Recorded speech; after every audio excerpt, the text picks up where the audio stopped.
నమస్తే, నేను మీ Gopi. Welcome back to our channel. ఈరోజు మనతో వచ్చేసి సీనియర్ జర్నలిస్ట్ జగదేవ్ గారు మన ముందున్నారు. సార్ నమస్తే. సార్ నమస్తే సార్, ఈరోజు ఐకాన్ సార్ అల్లు అర్జున్ గారి బర్త్డే.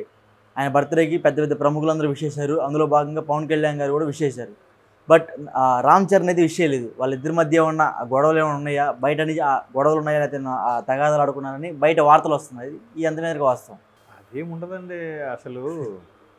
ఇప్పుడు ఆయన ఏదో బిజీలో ఉండో, లేదంటే ఆయన కొంచెం దైవభక్తి ఎక్కువ చరణ్ గారికి. ఆధ్యాత్మిక సంబంధించి ఒక రోజంతా ఒక హోమంలోనో యాగంలోనో ఎక్కడో కూర్చోవడం, లేదా రేపు అమావాస్యతో పూజలు చేస్తుంటాం. అలాంటప్పుడు ఫోన్ దూరంగా ఉన్నప్పుడు అట్లా విశేష పెట్టకపోయిండొచ్చని నా అభిప్రాయం. కాకపోతే ఇది ఎక్కడి నుంచి స్టార్ట్ అయిందంటే, పుష్పగా బన్నీకి నేషనల్ అవార్డు రావడం, ఓకే, అంతకుముందు ఈయన RRR ద్వారా గ్లోబల్ స్టార్ అయిపోవడం, ఇంకా ఇతను మెగాస్టార్ ఫ్యామిలీ దీని నుంచి వచ్చినాడు. ఆయన అల్లు ఫ్యామిలీ. ఇప్పుడు ఇటువైపు అందరూ ఉన్నారు, రామ్ చరణ్, సాయి ధరమ్ తేజ్, అందరూ చిరంజీవి కోటరీ. ఒకప్పుడు బన్నీ, శిరీష్ వీళ్ళు కూడా మెగాస్టార్ కోటరీ నుంచి వచ్చిన వాళ్ళ వ్యక్తి అన్నట్టుగా ఉన్నారు కదా. ఎస్, మెగా ఫ్యామిలీ మీరు అన్నట్టు. మావయ్యేది మొగులుతూరు అని పాట కూడా పెట్టుకొని ఆయన అల్లు రామలింగ మనవడుగా ఉన్నా కూడా మెగాస్టార్ చిరంజీవి మేనల్గానే ఎలివేట్ అయ్యారు. మళ్ళీ ఇప్పుడు ఈ వేరియేషన్స్ ఏంటో నాకు తెలియదు. ఇది కేవలం ఫ్యాన్స్ మధ్యన ఇష్యూసే తప్ప వాళ్ళ మధ్యన ఉంటాయని నేను అనుకోవట్లేదు, ఉండవు కూడా. ఎన్ని అనుకున్నా సొంత మేనత్త మేనమామ పిల్లలు. బన్నీ గారికి స్వయాన మేనత్త చరణ్ గారు అమ్మ, సురేఖ గారు. అరవింద్ గారు స్వయాన మేనమామ. మీరు బిజినెస్ మ్యాన్లకే ఇలాంటి ఇష్యూస్లో ఎన్ని వచ్చినా కూడా బిజినెస్ ఇష్యూసే అన్నట్టుగా ఉన్నప్పుడు, ఇక్కడ బిజినెస్ సమ్ ఫ్యామిలీ మెంబర్స్ ఎట్లా ఉంటాయి? ఉండదు కదా. అలాగైతే అల్లు స్టూడియో ఓపెన్ చేసినప్పుడు కూడా, అల్లు రామలింగ గారి విగ్రహం ఓపెన్ చేసినప్పుడు కూడా చిరంజీవి గారితోనూ ఓపెన్ చేయించారు అల్లు అరవింద్ గారు. ఆ తర్వాత ఆహా ప్రోగ్రామ్ ఉంది. ఆహా ప్రోగ్రామ్ ఉన్నప్పుడు కూడా ఇక్కడ బాలయ్య బాబుతో చేయించారు అల్లు అరవింద్ గారు. అల్లు అరవింద్ గారు అందరితో బిజినెస్గా చూసినప్పుడు ఆ మధ్యకాలంలో ఏమైంది, 2010-11 ఆ టైంలో అనుకుంటా, రామ్ చరణ్ గారు ఏదో ఒక ఆడియో ఫంక్షన్లోనో లేదా ప్రెస్ మీట్లోనో మన తెలుగులో సరైన దర్శకులు లేరు, తమిళ్లో మంచి ఉన్నారు అని శంకర్ గారిని ఉద్దేశించి ఒక స్టేట్మెంట్ ఇచ్చారు. దానికి వెంటనే బాలయ్య బాబు గారు ఏమన్నారు, ఆడు బిల్లబచ్చగాడు ఒకడు ఇలా మాట్లాడాడు, మన దగ్గర డైరెక్టర్ లేరని, విశ్వనాథ్, బాపు గారు లాంటి దర్శకులు వీళ్ళందరూ కనబట్టలేదా, మన దగ్గర ఎందుకు, ఎవరు తక్కువ అని ఈయన అన్నారు. ఆయన ఒక సందర్భంలో మాట్లాడాడు, ఈయన ఒక సందర్భంలో మాట్లాడాడు. రెండింటికి పొంతనే లేదు. కానీ వెంటనే మన మీడియాలో ఏమొచ్చింది, రామ్ చరణ్కి డైరెక్ట్గా కౌంటర్ ఇచ్చారు బాలయ్య బాబు అన్నట్టుగానే వచ్చింది. ఏవో రకరకాల కథనాలు. ఇప్పుడు పవన్ కళ్యాణ్ గారు రాజకీయాలుగా అంత బిజీగా ఉన్నా ఆయన పెట్టాడు పోస్టు. ఆయన చాలా సందర్భాల్లో ఎప్పుడు పోస్ట్ పెట్టడం మనం చూడలే. అవును కదా. ఆయన ఎప్పుడు ఆయన పందాలో ఉంటాడు తప్ప ఆయన ఎవరికి విషెస్ పెట్టడం అవన్నీ చూడడం. మరి ఇప్పుడు విషెస్ పెట్టారంటే ఏమనుకోవాలి? ఏదో ఆ టైం దొరికిందో, ఏదో పెట్టాలనిపించిందో, లేదంటే ఆయనకు ఒక అవార్డ్స్ వచ్చాయి కాబట్టి అప్పుడు విష్ చేయలేదు కాబట్టి ఇప్పుడేం చెప్తే బాగుంటుందని చేసి ఉండొచ్చు. దానికి అందరూ పెట్టారు, రామ్ చరణ్ పెట్టలేదు. ఈయన మరి అయితే ఆస్కార్ రేంజ్ వరకు వెళ్ళిపోయాడు ఈయన రామ్ చరణ్. లేకపోతే ఇప్పుడు ఎలక్షన్ జరుగుతున్నాయి, ప్రచారానికి వస్తాడేమోనని ఇట్లా మేబీ తప్పే. ఇప్పుడు అలా అనుకుంటే చిరంజీవి గారు ఇవాళ జనసేనకే 5 కోట్ల విరాళం ప్రకటించారు. ఇచ్చారు. ఇచ్చారు. దానికి మరి ఎలా చూడాలి? ఇప్పుడు ఆల్రెడీ వైసీపీ వల్ల ఒక రకమైన గుబులు వచ్చింది. ఎలాగా? చిరంజీవి గారు ఒక్కరు 5 కోట్ల విరాళం ప్రకటిస్తే తమ్ముడికి సపోర్ట్ అని చెప్పకనే చెప్పారు. కాపు సామాజిక వర్గాన్ని మొత్తానికి ఒక రకమైన సందేశం ఇచ్చినట్టు అయింది. ఇండస్ట్రీకి పెద్దగా ఉన్న మెగాస్టార్ చిరంజీవి గారు పుట్టారు కాబట్టి ఇండస్ట్రీ అందరికి కూడా పవన్ కళ్యాణ్ అంటే ఇష్టమే కాబట్టి చిరంజీవి గారు కూడా తమ్ముడికి ఆబ్వియస్లీ సపోర్ట్ చేస్తారు. సో ఇండస్ట్రీకి మళ్ళీ పవన్ కళ్యాణ్ వైపు ఉన్నట్టే ఉంది. నెక్స్ట్ విరాళం ఇచ్చినప్పుడు కూడా ఎవడైతే ముందు ఎక్కువ ఇస్తాడో దాని, ఇప్పుడు మీరు ఒక అన్నదానంకో లేదంటే ఎక్కడైనా ఒక మందిరం కట్టడానికి విరాళాలు సేకరించారనుకోండి, ఫస్ట్ మీ దగ్గరికి వస్తారు. మీరు 150 అన్నారనుకోండి, ఇంకా అక్కడి నుంచి అందరూ 150 ఇస్తారు. అలా కాక మీరు స్టార్టింగ్ ఒక 5,000 ఇచ్చారనుకోండి, అదేమో గోపి 5,000 ఇచ్చాడరా, మనకు కనీసం 1000 రూపాయలు ఇవ్వకపోతే బాగోదు, పరుగు పోద్ది అన్నట్టు స్టార్ట్ చేస్తారు. మీరు 100 రూపాయలు ఇచ్చారనుకోండి, గోపి 100 ఇచ్చారుగా మనం 50 రూపాయలు ఇద్దాంలే, ఇంకో వస్తారు 10 రూపాయలు ఇద్దామని. అప్పుడు ఏమి మొబిలైజ్ అవుతాయి ఫండ్స్. ఇచ్చేటప్పుడు కూడా స్టార్టింగ్లో మంచి శుభశకనం లాగా ఇస్తే మొబిలైజ్ అవుతాయి. అలాగా అంటే ఎగ్జాంపుల్ చెప్తున్నా. సో రామ్ చరణ్ గారికి బన్నీ గారికి ఆ ఇష్యూసే ఉండవు నాకు తెలిసి.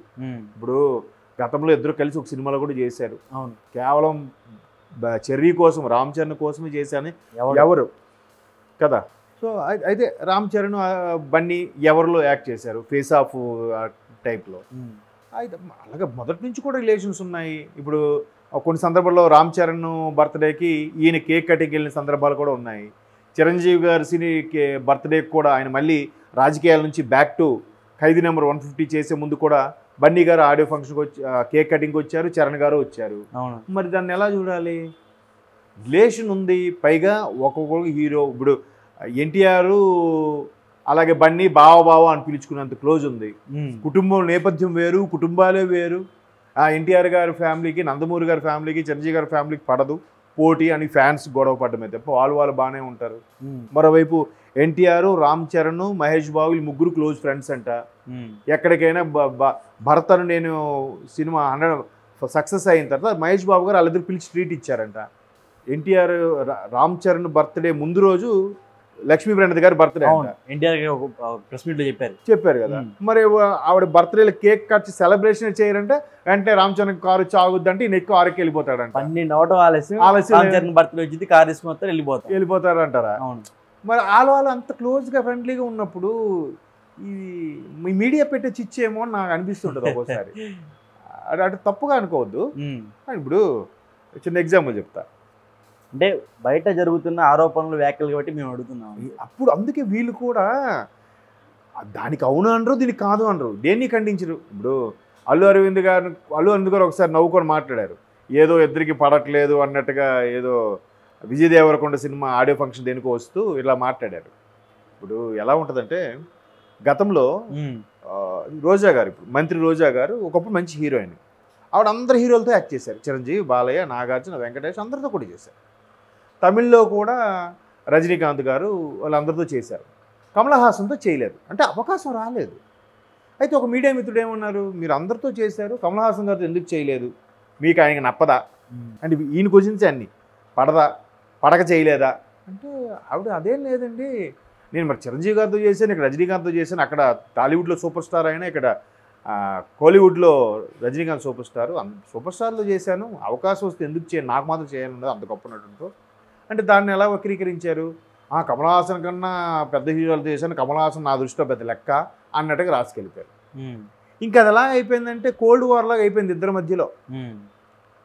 అలాగా ఇప్పుడు ఇది కూడా ఏం లేదు అంటే అవి ఏది పడట్లేదండి, ఆడికి నేషనల్ అవార్డు వచ్చింది, వీడు ఒకవైపు రాజమౌళి సినిమాలతో మంచి రేంజ్కి వెళ్ళిపోయాడు, వీళ్ళిద్దరికీ నేను నప్పట్లేదు, అందుకే ఎక్కడ వీళ్ళు కనపట్లేదు, బయటకు ఉంటాయి పెద్ద వాళ్ళు కదా ఉంటాయి కానీ బయటపడరండి అని వీళ్ళల్లో వీళ్ళే అందరూ సొంత కవిత్వమే. కాకపోతే ఇవన్నీ గాసిప్స్ అని నా అభిప్రాయం. ఎందుకంటే సినిమా ఇండస్ట్రీకి చెందిన వాళ్ళు అనేసరికి ఒక ఉత్సుకత ఉంటుంది, అవునా నిజమేనా, ఓహో ఇలాగా.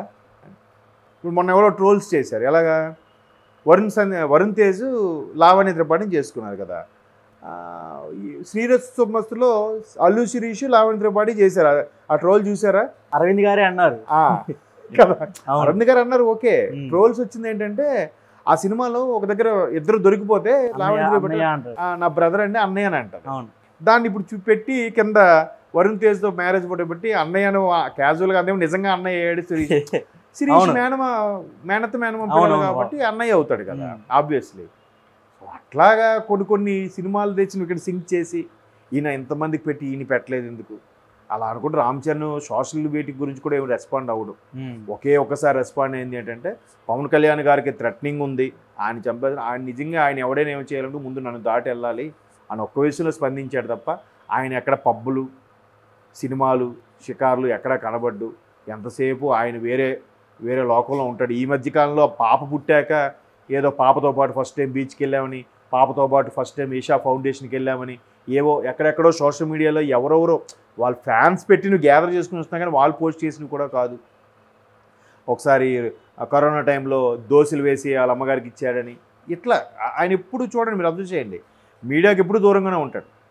పర్టికులర్గా ఆయన ఒక ఎంట్రీ ఇచ్చిన సందర్భాలు కూడా ఉండవు. ఒక సినిమా ప్రమోషన్లో భాగంగా తప్పితే మిగతా మీకు ఎక్కడ ఎప్పుడు కనబడ్డాండి కదా, ఈవెన్ యాడ్స్లో కూడా ఇప్పుడు కనబడలేదు, ఇంతకుముందు కనిపించేవాడు కానీ. కాబట్టి ఆయన ఒక సపరేట్ జోనర్లో ఉంటాడు, ఎక్కువ మాట్లాడు. లిబరల్గా ఉంటాడు, న్యూట్రల్గా ఉంటాడు. మొదటి నుంచి కూడా మెగాస్టార్ కొడుకు కాబట్టి ఏమాత్రం రాంగ్ స్టెప్ వేసినా తండ్రికి అపవాదం వస్తుందనే ఉద్దేశమో మరేంటో తెలియదు కానీ కామ్గా ఉంటాడు. ఆయనకి అసలు యాక్టింగ్ స్కిల్స్ ఉన్నాయని, ఇట్లా డ్యాన్స్ పెర్ఫార్మెన్స్ ఉందని కొంత ఏజ్ వచ్చే వరకు చిరంజీవి గారికి కూడా తెలియదంట వీడికి ఇది ఇంట్రెస్ట్ ఉందా అని.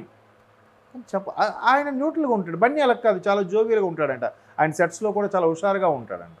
అవును, వస్తున్నాయి. ఇప్పుడు ఇంట్లో వాళ్ళకి చెప్పకపోయినా పర్వాలేదు, బయట వాళ్ళకి మాత్రం చెప్పుకోవాలి కదా. ఏం మరి మీరు అనుకున్నట్టు ఏమైనా ఉందేమో, నేనైతే లేదని అనుకుంటున్నాను. దీనిపైన మరి అల్లు అరవింద్ గారో చరణ్ గారో స్పందించాలి, బన్నీ స్పందించాలి. చూద్దాం ఏం స్పందిస్తారు. ఇది ఇంకా బాగా ట్రోల్స్ అయ్యి అలవరి రీచ్ అయితే వాళ్ళు మనం చూసి పిచ్చోళ్ళారా అని నవ్వుకుంటారో, లేదు దాని మీద ఒక కంక్లూజన్ ఇస్తారో. Let us wait and see. Okay sir, thank you sir.